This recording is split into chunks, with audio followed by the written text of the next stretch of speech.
మనలో ఏ కోశాన కూడా అహంకారం ఉండకూడదు, అరాచకం అనేది ఎక్కడా కనిపించకూడదు.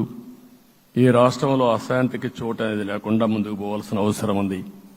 రాష్ట్ర ప్రజలందరికీ హామీ ఇస్తున్నా, సీఎం వస్తున్నాడంటే చెట్లు కొట్టేయడం, లేకపోతే రోడ్లు మూసేయడం, షాపులు బంద్ చేయడం, పరదాలు కట్టుకోవడం అవన్నీ ఉండవు. సీఎం కూడా ఒక మామూలు మనిషిగానే వస్తా, అందరితో కలిసి ఉంటాం. నేను సీఎంగా ఉన్నా మా మిత్రుడు పవన్ కళ్యాణ్ గారు ఏ హోదాలో ఉన్నది కూడా రేపు అనౌన్స్ చేసుకుంటాం. మేమందరం కూడా సామాన్యమైన వ్యక్తులుగానే వస్తాం మీ దగ్గరికి, మీలో ఒక వ్యక్తిగా ఉంటాం. మాకు హోదా సేవ కోసరం తప్ప పెత్తనం కోసరం కాదు. ఆ విషయం ప్రజలందరికీ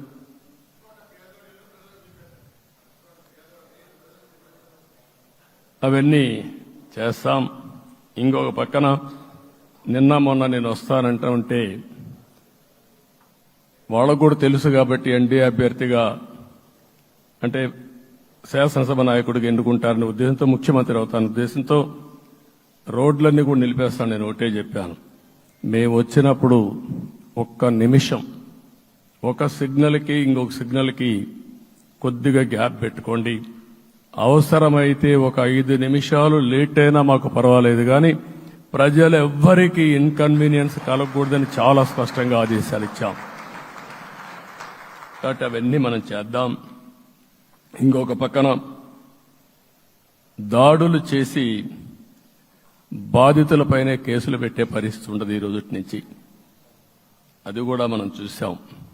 ఏ ఒక్కరి ఆత్మగౌరవానికి భంగం కలగదు. ఒక పాజిటివ్ గవర్నెన్స్ అన్ని చోట్ల కనపడుస్తుంది. ప్రజాహితం కోసమే పనిచేస్తాం.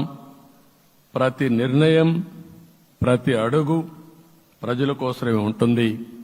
స్టేట్ ఫస్ట్ అనే నినాదంతో ముందుకు పోతాం.